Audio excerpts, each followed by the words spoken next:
السلام علیکم ورحمۃ اللہ وبرکاتہ. الحمد للہ وکفا وسلام علی حبیبہ المصطفیٰ اما بعد فاعوذ باللہ من الشیطان الرجیم. بسم اللہ الرحمن الرحیم. ان اللہ وملائکتہ یصلون علی النبی یا ایہا الذین آمنوا صلوا علیہ وسلموا تسلیما. اللہم صل علی سیدنا محمد معدن الجود والکرم وآلہ واصحابہ الکرام وابنہ الکریم وبارک وسلم بحمدہ تعالی وبکرم مصطفیٰ صلی اللہ تعالی علیہ وسلم. آج کی شب میں قرآن عظیم کے 5.5 پارے مکمل ہو چکے. اللہ عز و جل بقیہ قرآن عظیم کو صحیح تجوید کے ساتھ پڑھنے اور آپ سب کو سننے کی توفیق عطا فرمائے. آج سورہ نساء کی ہم نے تلاوت کی ہے. سورہ نساء عربی میں عورتوں کو کہتے ہیں. عورتوں کو نساء کہا جاتا ہے. اور آپ اس بات سے اندازہ لگائیں کہ پوری عورتوں کے نام کی ایک سورہ ہے، مردوں کے نام کی سورہ نہیں ہے. یعنی رجال نام سے نہیں ہے، نساء نام سے سورہ ہے. اور پھر ہم نے اخیر میں سورہ مائدہ بھی تلاوت کی ہے. مائدہ دسترخوان کو کہتے ہیں. ظاہر سی بات ہے سوروں کا جو نام ہے وہ اس میں موجود مضمون کے حساب سے ہی آتا ہے. نساء میں عورتوں کے متعلق کچھ بیان آیا ہے جس کی وجہ سے اس کا نام سورہ نساء، کیونکہ نکاح کے متعلق احکام بتائے گئے. اور مائدہ میں ایک دسترخوان کا ذکر ہے جس کی وجہ سے اس کا نام مائدہ رکھا گیا. آج ہم نے جو آیتوں کی شروعات کی 5ویں پارے کی، وہیں سے کچھ احکام اللہ تعالیٰ نے ہمیں بتایا. الرجال قوامون علی النساء. اللہ تعالیٰ نے مردوں کو عورتوں پر حاکم بنایا. حاکم کا مطلب حکومت کرنے والا مراد نہیں، بلکہ کفالت کرنے والا، عورتوں کی نگرانی کرنے والا، یا عورتوں کو اپنی نگرانی میں رکھ کر پرورش کرنے والا. مرد کو اللہ نے یہ اتھارٹی دی. شریعت کے مطابق مردوں کو اللہ تبارک و تعالیٰ نے ہماری شریعت کے مطابق یہ اتھارٹی دی ہے. اب کچھ باتیں یہاں سے لے کر کے کچھ لوگ واویلا مچاتے ہیں کہ اسلام میں مردوں اور عورتوں کو برابر کے حقوق نہیں ہیں. عورتوں کو دیوار کے اندر بند کر دیا جاتا ہے، وہ کام کاج کرنے والی ہے، بس جھاڑو پوچھا کرتی رہ جائے زندگی میں، اور اس کا کوئی کام نہیں ہے. ان ظالموں کو کیا پتہ کہ عورتوں کا اسلام میں مقام کیا ہے. جو دور بیٹھ کر کے واویلا مچاتے ہیں، ان کے نزدیک برابری کا مطلب یہ ہے کہ عورت کو ننگا کر کے بازار میں لایا جائے. واللہ میں کہتا ہوں اسلام نے جو عورتوں کا مقام عطا کیا، ایک خاتون جنت سیدہ کائنات فاطمۃ الزہرا کے قدموں کے برابر لاکھوں مرد بھی نہیں ہو پائیں گے. ان کا جو مقام ہے، یہ نہیں ہے کہ اسلام نے عورتوں کو کہیں گرایا ہے، برابری، بلکہ کچھ خصوصیات مردوں کی ہے وہ مردوں کو دی گئی، کچھ خصوصیات عورتوں کی ہے تو عورتوں کو دی گئی. یہ ایکویلٹی نہ ہونے اور برابری نہ ہونے کے جو دعوے کیے جاتے ہیں پوری دنیا میں ہیومن رائٹس یا ویمن رائٹس کے متعلق، کہ عورتوں کے حقوق کے متعلق، ان کو ایسا لگتا ہے کہ اسلام میں عورتوں کو حق نہیں ملا. اور یہاں پر بھی تو ہے، ہمارے ملک میں بھی، کہ ہماری عورتوں پر بہت زیادہ رحم کھاتے ہیں ہمارے پی ایم صاحب کہ مسلمان عورتیں پیڑت ہیں. مسلمان عورتیں پیڑت ہیں. پیڑت کا مطلب مظلوم ہے. اب وہ پتہ نہیں کون سی مسلمان عورتیں پیڑت ہیں یا کون سی وہاں پر جا کر کے ان سے شکایت کی ہیں. ویسے تو ان کی خود کی عورت بہت سالوں سے پیڑت ہے. میرے عزیزوں، اسلام نے جو حقوق عورتوں کو عطا کیے، میں چیلنج کے ساتھ کہتا ہوں پوری دنیا میں کسی بھی کمیونٹی نے وہ حقوق نہیں دیے، وہ حقوق نہیں دیے. تمہیں پتہ ہے ایک زمانہ تھا جب عورتوں کو 5 زنجیریں باندھ کر کے بازار میں لایا جاتا تھا. یونان جیسی پوش حکومت، اس زمانے میں سپر پاور کہلائی جانے والی یونان کی حکومت، عورتوں کو وہ 5 زنجیریں باندھتے تھے، 2 ہاتھوں میں، 1 گلے میں، 2 پیروں میں، اور 5 زنجیریں باندھ کر کے کبھی بازار لانا ہوتا تو عورت کو ساتھ میں لاتے اس طرح سے، کھلے چھوڑ کر کے نہیں. اسلام کی عظمتوں پر قربان جاؤ. اسلام نے ان زنجیروں کو کاٹ دیا اور انہی 5 زنجیروں کو عورت کا زیور بنا دیا. آج بھی عورتیں دونوں ہاتھ میں بنگڑیاں پہنتی ہیں، گلے میں نیکلس پہنتی ہیں، دونوں پیروں میں پائل پہنتی ہیں. یہ کیوں ہے؟ بعض لوگوں نے فرمایا یہ پرانے ادھی چیزوں کی علامات ہیں، لیکن پہلے زنجیریں تھیں، اب یہ زیور بن گئے. یہ اسلام کی دین ہے، اسلام کا دین ہے، اسلام کا صدقہ ہے. عورتوں کے متعلق ایک اور تعجب کی بات میں بتاؤں آپ کو. رشیا میں، جو آج پورے دنیا میں چرچے پر ہے، رشیا میں ایک مرتبہ ایک کانفرنس ہوئی، بڑے بڑے دانشور اس میں جمع ہوئے ہیں. جب میں نے کتاب میں یہ کانفرنس کے بارے میں پڑھا تو مجھے ہنسی آ گئی اس بات پر کہ بڑے بڑے دنیا کے دانشور جمع ہوئے تھے اس کانفرنس میں. میٹنگ تھی. کس ٹاپک پر کانفرنس ہو رہی تھی پتہ ہے آپ کو؟ ٹاپک یہ تھا کہ عورت کو انسان سمجھا جائے یا نہیں سمجھا جائے. بڑے بڑے دانشور بیٹھے ہوئے تھے کہ اس کو انسان سمجھے یا پھر یہ دوسری مخلوق ہے، اس کے ساتھ جو سلوک کرنا ہے. میرے عزیزوں، میٹنگ میں بعد میں یہ طے پایا کہ ہاں ہے تو انسان لیکن ہمارے برابر کی نہیں. یہ وہی اسی دنیا کی بات میں کر رہا ہوں جو آج اپنے آپ کو ویل ایجوکیٹڈ کہتے ہیں یا ماڈرن کہتے ہیں. اسلام پر کیچڑ اچھالنے سے پہلے اپنے دامن میں اگر دیکھ لیتے، تم نے کتنی عورتوں کو جلا کر خاک کر دیا. ستی کی رسم جانتے؟ ستی کس کو کہتے تھے؟ ہمارے اسی دیش میں یہ رسم پائی جاتی تھی کہ اگر کسی عورت کا شوہر انتقال کر جائے تو عورت کو بھی شوہر کے ساتھ جلا دیا جاتا تھا. ختم، اس کو رہنے کا حق نہیں.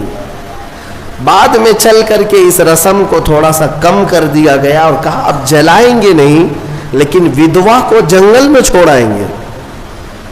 اس کو معاشرے میں رہنے کا حق نہیں ہے، اس کو جنگل میں چھوڑائیں گے، آبادی سے باہر رکھیں گے، اس لیے کہ ودوا اگر آئے گی تو یہ اپشگن ہوگا. آج بھی ہے یہ ناٹک، آج بھی ہے. اگر کوئی بیوہ عورت مجمع میں آ جائے تو اس کو اپشگن سمجھتی ہیں. آج کے بھی کئی معاشرے موجود ہیں. لیکن اسلام پر انگلی اٹھانے والے پہلے پڑھو اسلام کو. میرے آقا صلی اللہ تعالی علیہ وسلم نے 10 شادیاں فرمائی جس میں سے 9 عورتیں ایسی ہیں جو سب کی سب بیوہ تھی. بیوہ کو میرے آقا صلی اللہ تعالی علیہ وسلم نے نکاح کے ذریعے سے اپنا کر کے دنیا کو یہ بتایا کہ بیوہ اپشگن نہیں ہوتی، بلکہ اگر تم نے اس کو اپنا لیا تو اس کی بدولت اللہ تمہاری دعائیں قبول کرتا. بیوہ کو اس طرح سے نکال کر کے باہر کر دینا، یہ سب مجھے حیرت ہوتی ہے. آج وہ لوگ ہمیں عورتوں کے حقوق سکھانے آئے ہیں جو کتنی تو عورتوں کو جلا دیے، کئی عورتوں کو بے یار و مددگار چھوڑ دیا، زندگی بھر ان کے لیے شادی کرنا حرام کر دیا. ایک بار شوہر مر گیا تو دوسری بار شادی نہیں کرنا. وہ لوگ ہمیں عورتوں کے حقوق سکھا رہے ہیں. کہ عورتوں کے حقوق کیا ہوتے ہیں. جو زنجیریں ڈال کر کھینچتے تھے وہ ہمیں عورتوں کے حقوق سکھا رہے ہیں. حیرت نہیں ہے؟ یہ مسئلہ ایسی ہی ہے کہ اگر شیطان آپ کو نماز کے لیے بلانے آ جائے، اس سے یہ پوچھو تم کب سے شریف ہو گئے. تو یہ دنیا ایسی ہے جنہوں نے عورتوں پر ظلم کا ایک ننگا ناچ ناچا ہے، اور وہ ہمیں آج بتاتے ہیں ویمنز رائٹس ہیں، عورتوں کے حقوق ہیں. عورتوں کے حقوق الحمدللہ میرے مصطفیٰ نے بتائے ہیں. کل بھی میں نے بتایا تھا اگر گھر میں بیٹی پیدا ہو تو رسول پاک صلی اللہ علیہ وسلم نے اسے جنت کی بشارت عطا کی. اور پھر اتنا ہی نہیں، اسی خاتون کو ہی تو دیکھیں، اللہ کے حبیب صلی اللہ علیہ وسلم نے بڑی ہو گئی، اگر اس کے بچے ہو گئے تو بچوں کو کہا گیا تیری ماں کے قدموں کے نیچے تیری جنت ہے. الجنت تحت اقدام الامہات، ماؤں کے قدموں کے نیچے جنت بنا دیا. کون ہے؟ اس قدر بلند مقام عورتوں کو کس نے دیا؟ اسلام نے دیا. عورتوں کے حقوق کے سلسلے میں جو واویلا مچاتے ہیں، ایکویلٹی نہیں ہے اسلام میں، برابری نہیں ہے. برابری کا مطلب وہ لوگ یہ سمجھتے ہیں کہ عورت کو کھلے عام آزاد چھوڑ دینا چاہیے، اس پر کوئی پابندی نہیں ہونی چاہیے. باہر نکال کر کے لاؤ، کپڑے اتار کر کے لاؤ، اس کے چھوٹے کپڑوں پر کچھ بھی بات مت کرو. اس کو وہ ایکویلٹی کہتے ہیں، یہ برابری ہے. مرد جب باہر گھوم سکتا ہے تو عورت کیوں نہیں گھوم سکتی؟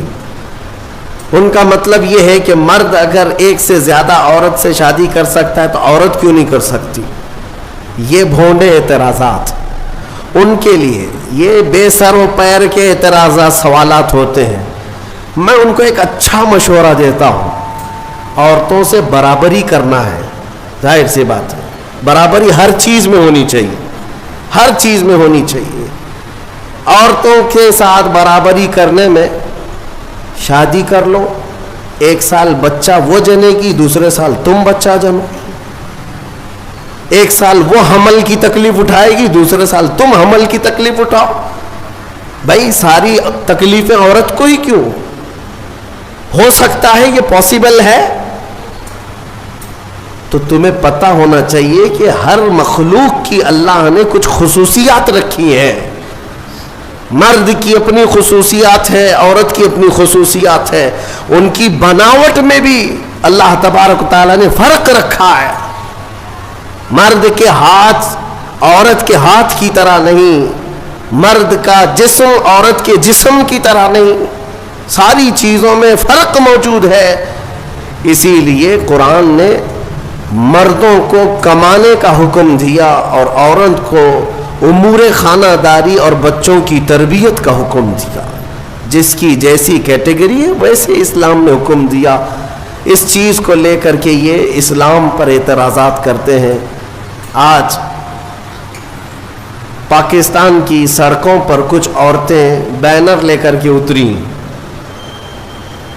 اور اس بینر پر یہ لکھا ہوا ہے کہ میرا جسم میری مرضی، کہ ہمیں آزاد چھوڑ دیا جائے. چار دیواری ہمارا گھر نہیں ہے، پوری دنیا ہماری ہے. یہ وہ جانور عورتیں ہیں جنہیں جنگل چاہیے، جنگلیوں کی طرح سے وہ زندگی جینا چاہتی ہیں. یہ سارے خیالات کس نے ان کے ذہنوں میں ڈالے؟ یہ وہی دنیا جو ہمارے معاشرے کو تباہ و برباد کرنا چاہتی ہے. میں اپنی بچیوں سے کہنا چاہتا ہوں ان کے میٹھے چپڑے نعروں میں مت آنا، یہ تمہیں کہیں کا نہیں چھوڑیں گے. آج جاؤ یورپ کو جا کر دیکھ لینا، امریکہ کو جا کر دیکھ لینا، وہاں پر پورا نظام درہم برہم ہے. جو پوش کہتے ہیں نا وہ صرف اور صرف پیسے میں پوش یا پھر عیاشی میں پوش نظر آتے ہیں. اخلاق جو انسان کے ہیں وہ مر چکے ہیں. پرسنٹیج کے اعتبار سے دیکھا جائے تو اب میں ایگزیکٹ نہیں بتا پاؤں گا، لیکن بہت زیادہ پرسنٹ ایسا ہے کہ وہاں شادی کا نظام ہی ختم ہو چکا ہے. شادی کا نظام ہی نہیں. لڑکا کسی بھی لڑکی کے ساتھ زندگی گزارتا رہے, بچہ ہو جائے, 2 ہو جائے, اس کے بعد دونوں کہتے ہیں اب شادی کر لیں ہم لوگ. 1-2 بچے ہونے کے بعد پلان کرتے ہیں کہ شادی کر لیا جائے, اس وقت تک شادی ہی نہیں ہوتی. اگر انڈرسٹینڈنگ ٹھیک رہی تو آگے شادی کر لیں گے 2 بچے کے بعد, نہیں تو پھر چھوڑ کر کے پھر کسی اور کے ساتھ. وہاں کے اکثر بچوں کو یہ پتہ ہی نہیں ان کا اصلی باپ کون ہے. 2-2 3-3 کے ساتھ اس طرح کی زندگیاں گزرتی رہیں. میرا دین یہ نہیں ہے. میرے دین کی خصوصیت یہ ہے کہ اسلام نسب کی حفاظت کرتا ہے, نسب کی حفاظت کرتا ہے. آپ کو پتہ ہے اسلام کا یہ جو نظام ہے, ایک انگریز نے کہا, اس نے ریسرچ کر کے کہا, عورت کو اگر کسی نے طلاق دے دیا, توجہ چاہتا ہوں, اگر کسی نے طلاق دے دیا تو اس کی عدت کیا ہے؟ وہ عورت دوسرے مرد سے اگر نکاح کرنا چاہے تو کب کرے گی؟ ادھر فوراً زید نے طلاق دے دیا, دوسرے دن دوسرا شادی کر سکتا ہے؟ عدت ہے نا, آپ کو پتا ہے عدت کیا ہے؟ یہ عدت کیا ہے؟ 3 بار عورت کی ماہواری آ جائے, طلاق کے بعد 3 بار عورت کا حیض آ کر ختم ہو چکا ہو, 3 بار حیض آیا اور 3 بار وہ پاک ہوئی, تب اس کی عدت ختم ہو گئی. اب وہ چاہے تو کسی اور سے نکاح کر سکتی. یہ طریقہ ہے شریعت اسلامیہ میں. یہ کیوں رکھا گیا؟ ایک دانشور ہے, بڑا پڑھا لکھا آدمی ہے, لیکن اسلام سے اس کا تعلق تو نہیں ہے, مسلمان نہیں ہے. اس نے کہا مجھے اس بات پر بہت حیرت ہوئی جب میں نے یہ دیکھا عدت کا کیا مسئلہ ہے, اس میں کیوں رکھا گیا؟ تو اس نے کہا کہ سائنس کے اعتبار سے میں نے پوری جانچ پڑتال کر کے دیکھ لیا کہ اگر عورت پہلے والے شوہر کے ساتھ کچھ راتیں بھی گزاری ہو, کچھ راتیں گزاری اور اس کے بعد پہلے شوہر نے طلاق دے دیا, تو پہلے شوہر کا نطفہ اگر عورت کے جسم کے اندر موجود ہے تو وہ کب تک باقی رہتا ہے؟ تو سائنس کہتی ہے 3 بار عورت کو اگر ماہواری آ گئی تو پہلے والا سارا نطفہ پاک ہو چکا ہوتا ہے, پہلے والے کا کچھ بھی ذرہ بھی باقی نہیں رہتا. اب وہ پوری مکمل کلین ہے, تب جا کر کے وہ دوسرے شوہر کے لیے تیار ہے, دوسرا نکاح کر سکتی ہے. میرے عزیزوں, یہ میں نہیں کہتا, غیروں نے جو پڑھا ہے وہ کہتے ہیں کہ اسلام نے یہ عدت کا جو نظام رکھا ہے وہ صرف اس لیے کہ آنے والا بچہ اس کے نسب میں کوئی اختلاط نہ ہونے پائے, نسب میں کوئی اختلاط نہ ہونے پائے. عورتوں کی بھی حفاظت اور بچوں کی بھی حفاظت. الحمدللہ مجھے فخر ہے اس بات پر کہ دین اسلام نے یہ پاکیزہ نظام رکھا ہے, پاکیزہ نظام. آپ کو پتا ہے آج دنیا یہ سارا نظام درہم برہم کرنا چاہتی ہے. ہاں, جو ماڈرن کلچر کے دلدادہ ہیں ان سے میں کہتا ہوں جاؤ ذرا یورپ کو دیکھو, انہوں نے شادیوں کا نظام ختم کر دیا. شادیوں کا نظام ختم کرنے میں کئی چیزیں ان کے ساتھ آئی, میں بتاتا ہوں. ایک سسٹم ہے جو کام کر رہا ہے, شیطان کے پجاری ہیں وہ, ڈیول ورشپرز, شیطان کے پجاری. وہ صحیح طریقے سے جو نباہ ہوتا ہے اس کو ختم کرنے پر لگی ہوئی ایک ٹیم ہے, ایک پوری ٹیم کام کرتی ہے. وہ مردوں کو عورتوں سے دور رکھیں, عورتوں کو مردوں سے, یا اگر رکھیں تو ناجائز طریقے سے رکھیں. اس کے لیے کیا کیا طریقے اپنائیں. میں 2 سال قبل شاید یا 3 سال قبل کی بات ہے, شب قدر میں میں نے اس کو عرض کیا تھا. پورا نظام جو یہ معاشرتی جو نظام ہے, ازدواجی جو نظام ہے, اس کو مار ڈالا ہے یورپ کے کئی کلچرز نے. کیا کیا جانتے؟ مردوں کو خود اپنے ہاتھوں سے تسکین حاصل کرنے کے طریقے سکھا دیے کہ عورت کی ضرورت ہی نہ پیش آئے، اپنے ہاتھوں سے شہوت کو پورا کر لو، خواہشات پوری کر لو۔ اس کے لیے انہوں نے کھلونے بنائے، آلے بنائے، ساری چیزیں بنائیں تاکہ شادی کا نظام ہی نہ رہے۔ عورتوں کو بھی اسی طرح سے تباہ و برباد کر دیا کہ عورتیں بھی اس نظام میں نہ آئیں، وہ اپنی جسمانی خواہش پوری کرنے کے لیے پلاسٹک کا بھی سہارا لے لیں، کسی بھی دوسری چیزوں کا سہارا لے لیں۔ میں نے جب یہ پڑھا کہ باہر کئی جگہ پر مارکیٹ میں باضابطہ سلیکون کی پوری عورتیں ملتی ہیں، پورا کا پورا مرد ملتا ہے، سلیکون ایک ربر ٹائپ کا، اس کا پورا خوبصورت مرد بھی بنایا جاتا ہے، خوبصورت عورت بھی بنائی جاتی ہے، تاکہ جسے اپنی جسمانی خواہش پوری کرنا ہو تو ان کھلونوں کے ساتھ پورا کر لے اور اپنے آپ کو تباہ و برباد کر لے۔ ہوگا کیا اس سے؟ یہ نظام ختم کرنا ہے ان کو کہ ازدواجی نظام ہی نہ رہے، نہ بچے ہو، نہ صالح معاشرہ ہو، نظام ختم کرے۔ بہت لوگ اس میں تباہ و برباد ہو چکے، یہ سلیکون کی گڑیا اور گڈے بنائے گئے، ان کی زندگیوں میں داخل کیے گئے، یہ ہٹ گیا تو پھر ان لوگوں نے کئی ملکوں میں LGBT کمیونٹی کو متعارف کرایا۔ یہ کیا ہے؟ LGBT کمیونٹی ایک معاشرہ ہے، یہ پوری دنیا میں کام کر رہے ہیں، 50 لاکھ سے زیادہ کے ممبر ان کے ہندوستان میں ہیں، ہر کنٹری میں ان کو سہولیات دی جا رہی ہیں۔ یہ کون لوگ ہیں؟ یہ وہ لوگ ہیں کہ مرد مرد سے اور عورت عورت سے اپنی خواہشات پوری کرے۔ ہومو سیکسولیٹی، گےازم، لیزبین، ٹرانسجینڈر، یہ ایک پوری کمیونٹی بنی ہے کہ شادی کا نظام ہی نہ رہے، مرد مردوں سے اپنی خواہشات پوری کر لے، عورت عورتوں سے اپنی خواہشات پوری کر لے۔ یہ قوم لوط کی بلا، جس کے متعلق قرآن نے کہا اس گناہ میں جو مبتلا ہے وہ دردناک عذاب میں گرفتار ہوں گے۔ 3 جگہ ان کا ذکر آیا ہے۔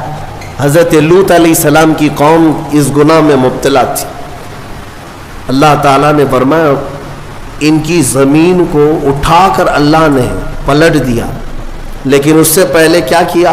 وَأَمْطَرْنَا عَلَيْهِمْ حِجَارَةً مِّن سِجِّيلٍ، نوکیلے پتھروں کی بارش کی گئی تھی ان پر، ان کے جیسی سروں پر وہ پتھر پڑتے تھے تو بھیجا نکل جاتا تھا، قوم لوط۔ اور اس کے بعد زمین کو اٹھا کر فَجَعَلْنَا عَالِيَهَا سَافِلَهَا، اللہ فرماتا ہے بلند کیا گیا اور پھر گرا دیا گیا۔ قوم لوط پر جو عذاب آیا اس کو قوم سدوم بھی کہتے ہیں۔ جارڈن میں کبھی آپ کو جانا ہو تو یہ وہی علاقہ ہے جہاں حضرت لوط علیہ السلام کا قیام تھا۔ میں نے خود سفر کیا، تقریباً 150 سے 200 کلومیٹر تک گاڑی چلتی رہے تو صرف اور صرف کالے کالے پتھر ہی ہیں، عجیب قسم کے پتھر ہیں، دیکھو تو ڈر لگے۔ آج بھی نہ کوئی آبادی ہے، نہ کوئی گھر ہے، نہ کوئی درخت ہے، کچھ نہیں، بہت دور تک صرف کالے کالے پتھر پڑے ہوئے ہیں۔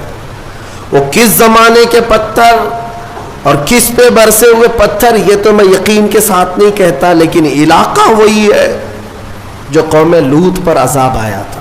میرے عزیزوں، میرے کہنے کا خلاصہ یہ ہے کہ یہ دنیا اس اسلامی خصوصیات کو مار ڈالنا چاہتی ہے، ختم کرنا چاہتی ہے کہ صالح معاشرہ نہ رہے۔ ایک بات یاد رکھنا، بڑے بزرگوں نے لکھا ہے کہ جو حلال طریقے سے بچہ آتا ہے نا، وہ بزرگوں کا ادب بھی جانتا ہے، حلال و حرام کی تمیز بھی جانتا ہے، اس کی زبان بھی پاک ہوتی ہے اور اخلاق بھی اچھے ہوتے ہیں، اور جو حرام طریقے سے دنیا میں آیا ہے تو پھر اس کے اندر اس کے کیریکٹر بہت خراب بھی ہو جاتے ہیں. شیطانی چکر کا وہ ایک پورا کا پورا وہ نظر آتا ہے، پیکر نظر آتا ہے. بہرحال عورتوں کے متعلق مجھے بات یہ عرض کرنی تھی کہ اللہ تبارک و تعالیٰ نے ان کے پورے حقوق یہاں پر شریعت میں ہمیں عطا کیے ہیں.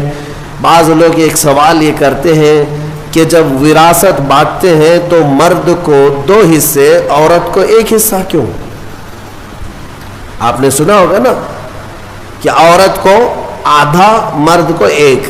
یا تو اس کا دوسرا معنی ایسے ہے کہ اگر کسی باپ کا انتقال ہوا، اس کے گھر میں 2 بیٹے اور 2 بیٹیاں تھیں، 2 بیٹے 2 بیٹیاں تھیں، تو مال کیسے تقسیم ہوگا؟ 3 حصوں میں تقسیم ہوگا. ایک حصہ دونوں بیٹوں کو دیا جائے گا اور ایک حصہ جو بچہ ہے وہ آدھا آدھا لڑکیوں میں دیا جائے گا. آدھا آدھا دونوں لڑکیوں کو دیا جائے گا. یعنی 4 اولاد تھی تو 3 حصوں میں بانٹا جائے گا. ایک حصہ لڑکے کو اور آدھا آدھا لڑکی کو. تو اس دنیا کو یہی بات شوشہ مل گیا، کہا کہ لڑکی کو آدھا کیوں، لڑکی کو آدھا کیوں، لڑکے کے برابر کیوں نہیں دیا جاتا؟ انہیں پتہ نہیں اسلام نے ان خواتین کو اور بھی کہاں کہاں حصے رکھے ہیں. یہ لڑکی کا باپ کی طرف سے ملنے والا آدھا حصہ ہے، یہ اپنے بھائی کے برابر نہیں، آدھا. لیکن جہاں یہ نکاح کر کے جاتی ہے اس کے شوہر سے بھی اس کو وراثت دی گئی ہے. عورت کو اس کے شوہر کے گھر سے بھی وراثت ہے، باپ کے گھر سے بھی وراثت ہے. یہ دنیا کہتی ہے کہ ہم نے عورتوں کے حقوق مارے ہیں. تم وراثت کے احکام پڑھے کہاں ہو؟ معلوم کہاں ہے؟ عورتوں کو مکمل پورے تحفظات کے ساتھ شریعت نے حقوق عطا کیے. بہرحال اللہ تبارک و تعالی ہمیں سمجھ عطا فرما ہے. یہ سورہ نساء کے متعلق جو باتیں تھی وہ عرض کیا. ایک بات میں آپ کو بتا دوں، قرآن پاک نے فرمایا وَإِنْ خِفْتُمْ شِقَاقَ بَيْنِهِمَا. اکثر ایسا ہوتا ہے کہ شوہر بیوی میں جھگڑے ہوتے ہیں، اور ان جھگڑوں کا ذکر قرآن میں جب آیا ہے کہ اگر تمہیں خوف لگتا ہے کہ دونوں میں نہیں نبھ پائے گا، دونوں جم نہیں رہی ہے، شوہر کی بیوی کے ساتھ، بیوی کی شوہر کے ساتھ. کئی زندگیاں ایسی ہیں روز لڑائیاں، روز جھگڑے، یا پھر آگے نہیں چلنے جیسی صورت بنتی ہے تو کیا کرے؟ اللہ فرماتا ہے فَبْعَثُوا حَكَمًا مِّنْ أَهْلِهِ وَحَكَمًا مِّنْ أَهْلِهَا. اللہ تعالیٰ نے فرمایا عورت کی طرف سے ایک سمجھ بوجھ رکھنے والا آدمی آئے اور مرد کی طرف سے بھی ایک سمجھ بوجھ رکھنے والا آدمی آئے. إِن يُرِيدَ إِصْلَاحًا يُوَفِّقِ اللَّهُ بَيْنَهُمَا. اگر دونوں خاندانوں سے ایک ایک آدمی بیٹھ گیا اور ان دونوں کی نیت اصلاح کی ہے تو رب فرماتا ہے اللہ ان کے دلوں میں محبت پیدا کرے گا. ہاں، یہاں تو لڑکی کی اماں پہلے سے بیٹھی ہوئی نہیں، طلاق ہی چاہیے، میری بیٹی کو واپس بھیجو گھر. اصلاح کی نیت کا ہے. آدھی لڑکیوں کے گھر کو توڑنے میں ان کی ماؤں کا ہی ہاتھ ہے، زبردستی کا. میرے عزیزوں، شادی کے بعد ایک زندگی جو ہے یہ کیسی ہے؟ شوہر اور بیوی دونوں کو قرآن نے کہا ہن لباس لکم وانتم لباس لہن. عورتیں تمہارے لیے لباس ہے اور تم عورتوں کا لباس. لباس سمجھتے ہیں نا کیوں پہنا جاتا ہے؟ لباس بدن چھپانے کے لیے پہنتے ہیں، ٹھنڈی گرمی سے بچنے کے لیے پہنتے ہیں. تو تم عورتوں کا لباس ہو، اس کا مطلب یہ ہے کہ عورتوں کے عیبوں کو تم چھپاؤ گے اور تمہارے عیبوں کو عورتیں چھپائیں گے. ایک دوسرے کے عیب کو باہر نہیں نکالے. اور اسی طرح عورتوں کی تکلیف آئے تو تم سہارا بن کر کھڑے ہو جاؤ، اور مرد کی تکلیف آئے تو عورت سہارا بن کر کھڑی ہو جائے. ماں خدیجۃ الکبریٰ رضی اللہ تعالی عنہا کی زندگی کو دیکھیں. حضور پاک صلی اللہ تعالی علیہ وسلم سے جو وفا تھی، محبت تھی. اللہ حضور غار ہرا سے جب اترتے، دوپہر کا وقت ہو، غار ہرا 3000 فٹ اونچا پہاڑ ہے، حضرت خدیجہ اپنے گھر سے باہر آنگن میں کھڑی ہوتی تھی، گزرنے والے کہتے خدیجہ حضور پاک صلی اللہ تعالی علیہ وسلم تیرے شوہر آ رہے ہیں، ابھی وقت لگے گا، جب تک تو چھاؤں میں بیٹھ جا۔ حضرت خدیجہ کہتی ہے میرا دل گوارا نہیں کرتا، میرے سرتاج دھوپ میں اتر رہے اور میں چھاؤں میں بیٹھی رہوں، جتنی دیر میرے رفیق حیات صلی اللہ علیہ وسلم دھوپ میں اتر رہے ہوں اتنی دیر میں بھی تو دھوپ میں کھڑی رہوں۔ حصے داری اس کو کہتے ہیں، پارٹنرشپ یہ ہوتی ہے، شریک حیات اس کو کہتے ہیں، لائف پارٹنر یہ ہے۔ حضرت خدیجہ کا جب انتقال ہوا میرے آقا کو اتنا غم ہوا، اتنا غم، پورے سال کا نام رسول پاک نے عام الحزن رکھا، یہ غم کا سال ہے، جس سال ام المومنین کا انتقال ہوا۔ اور وہ عجیب لمحہ تھا جب سیدہ کائنات فاطمۃ الزہرا سلام اللہ علیہا حضور کی بارگاہ میں تھیں، چھوٹی عمر تھی جب حضرت خدیجہ کا انتقال ہوا، حضرت فاطمہ بہت چھوٹی تھی۔ حضور پاک صلی اللہ علیہ وسلم نے بلایا، حضرت فاطمہ سے محبت کیا اور کہا فاطمہ تیری ماں کے انتقال سے پہلے تیری ماں نے کچھ کہا تھا، کوئی خاص بات جو مجھے نہ کہی؟ حضرت فاطمہ کہتی ہاں ابا جان، اماں نے انتقال سے ایک دن پہلے مجھ سے کہا تھا فاطمہ اگر میں مر جاؤں، اگر میرا انتقال ہو جائے تو میرے کفن کے ساتھ تو اپنے بابا جان کا جبہ بھی رکھ دینا، اپنے بابا جان کا جبہ میرے کفن کے ساتھ رکھ دینا، میری قبر میں رکھ دینا۔ حضرت فاطمہ روتے ہوئے کہتی ہیں یا رسول اللہ اماں کی ایک خواہش تھی۔ حضور اکرم صلی اللہ تعالی علیہ وسلم کی آنکھوں میں آنسو آ گئے اور میرے آقا نے فرمایا فاطمہ قسم رب ذوالجلال کی تیری ماں نے میرا جبہ ہی پوچھا، قسم رب ذوالجلال کی اگر خدیجہ یہ کہتی تو میں اپنے جسم کی چمڑی بھی اتار کر دیتا، اگر وہ جلد مانگتی تو میں اپنے جسم کی چمڑی بھی اتار کر کے اس کو دیتا۔ یہ ہے ازدواجی زندگی کی محبت، شوہر بیوی ایک دوسرے کو تان و تشنیع کرتے رہے، عورت شوہر کے غائبانہ میں خیانت کرتی رہے تو یہ کون سے لائف پارٹنر ہے، کون سے شریک حیات ہے؟ اعتماد کے رشتے کا نام ایک نکاح ہے، اعتماد ہو۔ شوہر اپنی بیوی پر شک کرتے ہوئے کب تک جی سکتا ہے؟ عورت اپنے مرد پر شک کرتے ہوئے کب تک جی سکتی ہے؟ شک کی دیوار ایسی خطرناک ہے جس کا علاج بھی نہیں بلکہ یہ زندگیاں توڑ دیتی ہیں۔ قرآن کہتا ہے اگر دونوں میں اصلاح کا ارادہ ہے تو اللہ دونوں میں محبت پیدا کرے۔ یہ میرے آزمائی ہوئی بات ہے، اسی جگہ پر میں آپ کو بتاؤں، اسی جگہ پر لیٹر لے کر کے دو لوگ ہمارے پاس آئے تھے جس پر پورا مضمون تھا کھلا نامہ، کھلا چاہیے، شادی ہو کر 1 سال ہو گیا، کھلا نامہ، اور سب تیار ہے ہمارے سامنے، بس ہمیں گواہ بنا کر سائن لینا ہے۔ ہم نے جانچ پڑتال کی کہ 1 سال کے اندر ایسا کیا دیکھ لیا کہ کھلا کے لیے آ گئے ایک دوسرے کو، بس کچھ بھی نہیں ہے۔ عورت جب بھی کچن میں جاتی ہے تو اسے کچھ تکلیف ہوتی ہے، اور ہماری اماں کہتی ہے کہ اس پہ اثرات ہیں، جنات ہیں، اس پہ آسیب ہے، گھر میں کہاں اس کو رکھیں گے؟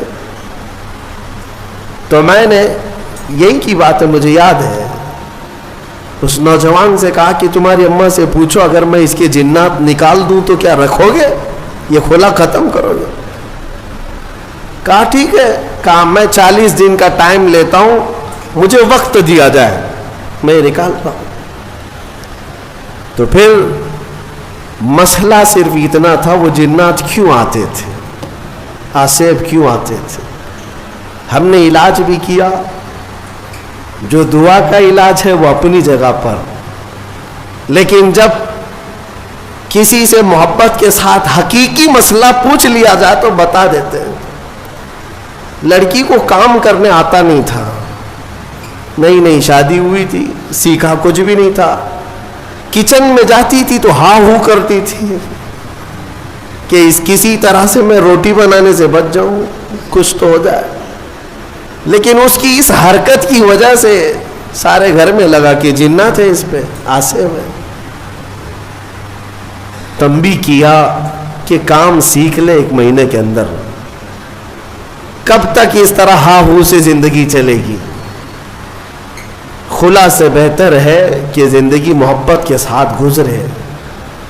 ہو سکتا ہے نصیحت کام آ گئی, 1 مہینے کے بعد دونوں واپس آئے اور اس خلا ناموں کو ہمارے سامنے پھاڑ دیا, کہا نہیں دونوں میں اتفاق ہے, ہم رہ سکتے ہیں. آج تک الحمدللہ وہ جوڑا سلامت ہے. اصلاح کی اگر نیت ہو, قرآن کہتا ہے کہ دونوں میں اللہ محبت خود پیدا کرے گا. توڑنے کے لیے سب سے پہلے بیٹھے ہوئے, سب سے پہلے توڑنے کا ارادہ ہے. عزیزان گرامی, اب یہاں چلتے ہوئے میں ایک بات اور بھی بتا دوں. ازدواجی زندگی ایک چیلنج ہے مردوں کے لیے بھی. میں کہتا ہوں کبھی کبھار شادی کرنے کے بعد جو ہے مرد رکشہ بن جاتا ہے, 3 ٹائر والا رکشہ ہوتا ہے. رکشے میں 3 ہی ٹائر ہوتے ہیں, ایک طرف ماں ہوتی ہے, ایک طرف بیوی ہوتی ہے. رکشے والے کو معلوم ہونا چاہیے زور سے اگر گھمائے گا تو پلٹی ہوتی ہے, اس کو گھمانا نہیں چاہیے بہت تیزی سے.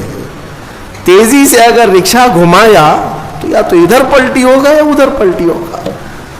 تو اتنی بات یاد رکھو, رکشہ چلانے والوں سے پوچھ لو کیسے گھمانا چاہیے, کیسے چلنا چاہیے. تو آپ بیلنس برقرار رکھو اپنی ماں اور بہنوں میں اور اپنی بیوی میں, دونوں میں. عورتیں ہیں, عورتوں کا مزاج ہے, ان کی فطرت میں ہے, ایک دوسرے کے ساتھ ان کے معاملات ہوتے ہی رہتے ہیں.